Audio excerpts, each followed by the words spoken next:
자, 안녕하십니까. 운동과 스포츠 그리고 영양보조제에 대한 건강한 에피소드 영상을 만들고 있는 닥터 윌리엄스 자매는 미국의 여자 프로 테니스 선수 자매죠. 연년생입니다. 그래서 언니가 비너스 윌리엄스고 또 동생이 세레나 윌리엄스인데, 언니가 1980년생이고 그랜드슬램 대회 여자 단식 7회 우승자, 그 다음에 또 81년생 그랜드슬램 대회 여자 단식 15회 우승자. 자매가 언니는 7회, 동생은 15회. 대단합니다. 근데 두 선수가 또 맞수이기도 해요. 2001년 US 오픈과 또 2009년 윈블던 등 그 그랜드슬램 여자 단체 결승에서만 7차례 만난 맞수이기도 합니다. 또 둘은 또 함께 또 복식 경기에도 출전합니다. 그래서 복식 팀을 이뤄서 그랜드슬램 대회에서 13차례나 우승을 차지하기도 했습니다. 자매지만 때로는 적이고 또 때로는 또 동지이기도 하는 그런 케이스라고 볼 수가 있습니다. 그런데 그 윌리엄스 자매가 이제 흑인이죠. 지금부터는 좀 사회학적인 관점에서 말씀을 좀 드리고자 합니다. 우리 스포츠 스타들을 보면은 골프라든지 테니스, 승마, 요트, 또 동계 스포츠, 스키라든지 아니면 또 스케이팅 선수, 스케이팅이 또 스피드 스케이팅이 있고 또 피겨 스케이팅이 있지 않습니까? 이런 종목에서 이 흑인 선수들이 두각을 나타내는 케이스는 거의 없습니다. 반면에 또 농구라든지 또 이런 경기에서 두각을 나타내는 선수들이 많죠. 흑인 선수들이. 특히 미국 같은 경우에는 미식축구라든지 또 전 세계적으로 봤을 때는 마라톤을 주름잡고 있는 아프리카 케냐의 육상 선수들은 이제 흑인 선수들이 많습니다. 단거리에 우사인 볼트 여러분 잘 아시죠? 자, 보시면 이런 그 육상의 초단거리 선수라든지 농구의 그 흑인 선수들의 근육질과 그런 탄력을 보고 마치 동물 같은 그런 감각을 가진 그런 선수다라고 얘기를 많이 하는데, 매스컴에서 흑인 선수라고 해서 모두 다 동물적인 감각을 가지고 태어났다라고 보기는 어렵죠. 그 다음에 탄탄한 근육질, 적토마 같은 그런 근육을 가진 흑인 선수 이렇게 얘기하는데, 어떻게 보면 또 인종차별적인 발언이라고 보지 않을 수 없습니다. 그럼 왜 테니스라든지 수영이라든지 피겨 스케이팅이라든지 골프라든지 이런 종목에는 왜 흑인 선수가 없습니까? 물론 타이거 우즈라든지 또 지금 윌리엄스 자매라든지, 자, 이런 그 지금 말씀드리는 어떤 그런 고가의 어떤 장비가 들어가고, 그 다음에 어릴 때부터 코치로부터 레슨을 받아야 되는 이런 스포츠 종목은 돈이 많이 들어갑니다. 경제적인 바탕이 탄탄히 돼야지 선수로서 이 실력을 발휘할 수가 있게 되는 것이죠. 그렇기 때문에 웬만한 집에서는 이런 운동을 시킬 수가 없어요. 그래서 이 윌리엄스 자매가 좀 대단하다는 스토리가 있습니다. 윌리엄스 자매의 아버지, 윌리엄스 씨죠. 미스터 윌리엄스 맞습니다. 그분의 성함이 리차드인데, 리차드 윌리엄스는 맨손으로 명문 테니스의 가문을 세운 기념비적인 그런 인물로 평가되고 있습니다. 이 윌리엄스 자매를 모티브로 만든 영화가 있어요. 바로 킹 리차드라는 영화가 있는데, 거기에 이제 실존 인물이라고 볼 수가 있겠습니다. 리차드 윌리엄스는 이 두 딸이 태어나기도 전에 테니스 챔피언이 될 수 있게 자기가 훈련시키는 테니스 트레이닝 방법론이라는 그런 문서를 무려 78페이지나 되는 그런 분량으로 계획서를 작성을 합니다. 그리고 이제 비너스와 그다음에 세레나가 이제 연달아서 태어나죠. 그래서 얘네들이 어릴 때부터 흑인 빈민가입니다. 컴프턴에서 백인의 전유물로 알려진 그런 테니스 연습을 리차드 아버지가 시키게 됩니다. 낡아빠진 그런 동네 테니스 코트를 최대한도 활용을 해서 연습을 시키고요. 그 다음에 이 연습을 또 방해하는 인근에 또 불량배들이 있어요. 갱단 이런 것들을 이제 물리치면서 두 딸을 훈련을 시킵니다. 하지만은 한계가 있는 것이죠. 아버지가 아무리 정성스럽게 훈련을 시킨다고 해도 비전문가 아니겠습니까? 그래서 이 두 딸이 플레이하는 것을 영상을 찍습니다. 영상을 찍어서 그 비디오 테이프를 가지고 폴 코헨이라는 그 다음에 릭 매시라는 코치를 만나서 아주 끈질기게 설득하고 또 요청을 하죠. 결국 이 아버지의 노력에 감동을 받았는지 릭 매시 코치가 받아들입니다. 그리고 결과론적으로는 비너스와 세레나가 어마어마한 성공을 거두게 되죠. 덩달아서 이제 릭 매시 코치도 엄청난 명성을 얻은 사람이 됩니다. 지금 이제 연세가 7순을 훌쩍 넘겼죠. 세레나 윌리엄스 말씀을 좀 드리면은 선수 생활도 굉장히 화려하게 했죠. 은퇴 후에 본인의 삶도 상당히 독특한데 이 선수 생활하는 10년 동안에 13개의 그랜드슬램을 달성합니다. 그리고 또 미국의 국가대표 선수로 올림픽에 출전합니다. 미국이라는 나라는 어떤 나라입니까? 스포츠가 굉장히 상업화된 나라죠. 그래서 올림픽에 출전하는 사례는 프로 선수가 별로 없어요.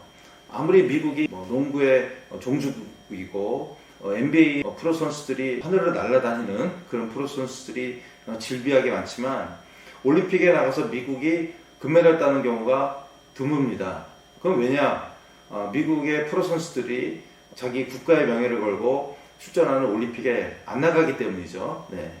그런데도 불구하고 세레나 윌리엄스는 2000년 그리고 2008년 올림픽에 나가서 금메달을 따서 조국에 바치게 됩니다. 선한 어떤 마음씨를 갖고 있는 세레나 윌리엄스가 2006년도에 유니세프와 첫 인연을 맺은 바 있습니다. 평소 테니스에 대한 열정만큼 어린이에 대한 관심이 많았던 이 세레나는 그 명성과 인기를 유니세프 사업에 이제 쏟아붓기 시작을 합니다. 유니세프 친선 대사로서 아프리카 교육사업 Schools for Africa에 이제 동참을 하게 되고요. 또 머지않아 이제 아시아에서도 Schools for Asia에도 함께할 예정이라고 합니다. 세레나 윌리엄스는 또 굉장히 독특한 기부 에피소드를 가지고 있는데 자신의 모유를 기부한 에피소드가 유명합니다. 그녀가 그 기부한 모유는 신생아를 입양해서 직접 모유를 만들기 어려운 부모님께 이제 전달되었고 기부받은 어떤 사람은 우리 아기 또한 입양됐는데 유제품 알레르기가 너무 심해서 기증받은 모유에 의존해야 했고 이것은 나한테는 엄청난 선물이었다라고 얘기를 합니다. 여러분들이 아이를 키울 때 모유가 가장 좋죠. 왜냐면은 인간이 이제 인간한테 주는 양식이라고 해야 되나요? 근데 거기에는 인간으로서 아이가 성장 발달하면서 필요한 영양소가 다 들어있기 때문입니다. 단백질, 아미노산 이야기를 잠깐 해드리면은 아미노산이라는 것은 단백질을 만드는 원료가 되죠. 그래서 아미노산이 이제 20가지 아미노산이 있는데 그 중에서 이제 우리 몸에서 만들 수 있는 아미노산이 있고 또 만들지 못하는 아미노산이 있어요. 그것이 총 9가지가 우리 몸에서 만들지를 못하기 때문에 우리가 음식물을 섭취를 함으로써 아미노산을 보충할 수밖에 없습니다.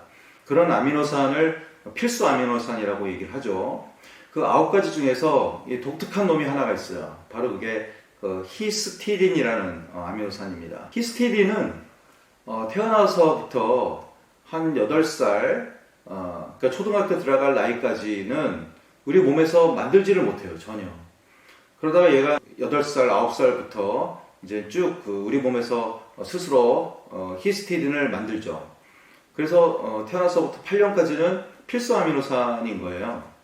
그래서 이런 성장기 때 영아기, 유아기를 그 다음에 아동기를 거치면서 이 시기에 먹는 그런 이유식이라든지 그 다음에 영유아기 때 먹는 그런 부유에는 반드시 히스티딘이 들어 있어야 합니다.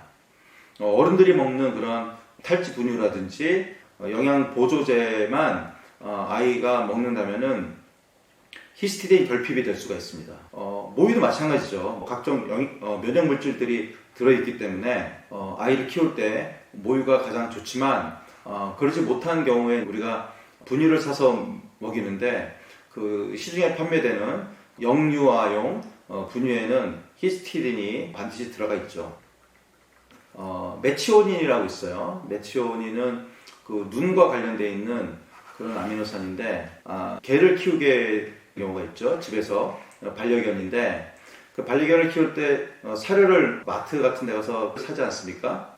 그러다가 반려견이 뭐 죽게 되거나 아니면 어떤 이유든지 간에 없어지는 경우가 생기게 됩니다.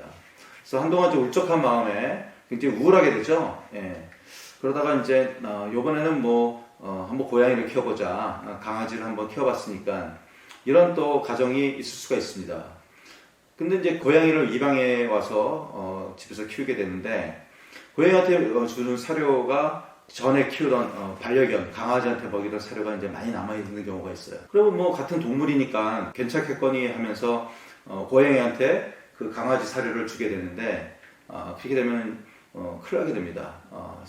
기간이 좀 지나게 되면은 고양이가 눈을 멀게 되고 주인을 못 보게 되는 경우가 발생하게 됩니다. 바로 메치오닌이 결핍돼서 그렇습니다. 이 20가지 아미노산 중에서 메치오닌이 그런 역할을 하는데 강아지는 스스로 객과죠. 객과는 스스로 메치오닌을 만들어낼 수가 있습니다.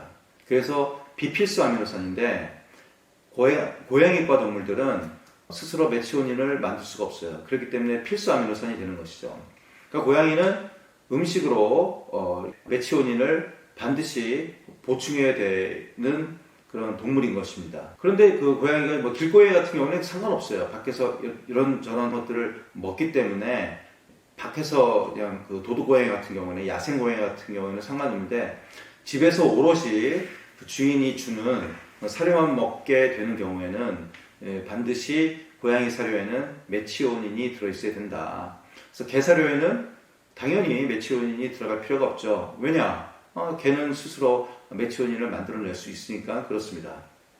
그래서 강아지를 키울 때는 개 사료, 고양이 키울 때는 고양이 사료 이렇게 구분해서 먹이를 줘야 되는 것이죠. 이야기가 좀 딴 데로 흘렀는데 셀레나 윌리엄스의 또 모유를 기준받아서 또 아이를 키우는 그런 사례가 있습니다. 이 유저는 또 이렇게 또 얘기를 했대요. 우리 애기가 셀레나 윌리엄스처럼 테니스를 잘 칠 것이다. 이런 또 농담을 건네기도 했다고 합니다. 자, 다음에는 러시아를 대표하는 스포츠 영웅 샤라포바 얘기를 드리고자 합니다. 샤라포바는 선수 시절에 5차례 메이저 대회에서 우승을 했고요. 또 세계 랭킹 1위에 오르기도 했습니다. 17살이던 지난 2004년 윈블던 여자 단식 결승에서 당시의 세계 최강이던 바로 좀 전에 설명드렸던 세레나 윌리엄스를 꺾고 우승을 차지하여 세계적인 스타로 등장을 하게 됩니다. 그 이후에 샤라포바는 호주 오픈, 그리고 윈블던, US 오픈 1회, 그리고 프랑스 오픈 우승 2회로 커리어 그랜드 슬램을 달성을 했죠. 그리고 개인전 타이틀이 36차례의 업적을 기록을 했습니다. 샤라포바는 은퇴를 했습니다. 은퇴를 했고 선수 시절에 외모적으로 굉장히 아름다운 그런 모습을 나타냈죠. 그렇기 때문에 많은 그런 팬을 보유를 했고, 그리고 굴지의 기업들이 스폰서십을 또 맺기도 했습니다. 그때 러시아 사람 샤라포바의 SNS 계정에 러시아가 우크라이나를 침공을 하지 않았습니까? 그래서 이 우크라이나를 침공한 블라디미르 푸틴 대통령을 규탄해달라는 그런 댓글이 샤라포바 SNS 계정에 쏟아졌다고 합니다. 그래서 근데 이제 아무래도 조심스럽죠. 샤라포바는 러시아가 우크라이나를 침공한다는 데에서 직접적으로 비판하지는 않았지만 이 기부를 통해서 간접적으로 자기의 의견을 좀 어필한 그런 사례가 있습니다. 어떻게 재미있게 잘 들으셨습니까?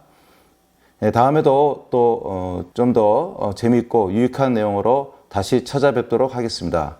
끝까지 시청해 주신 여러분 대단히 감사합니다.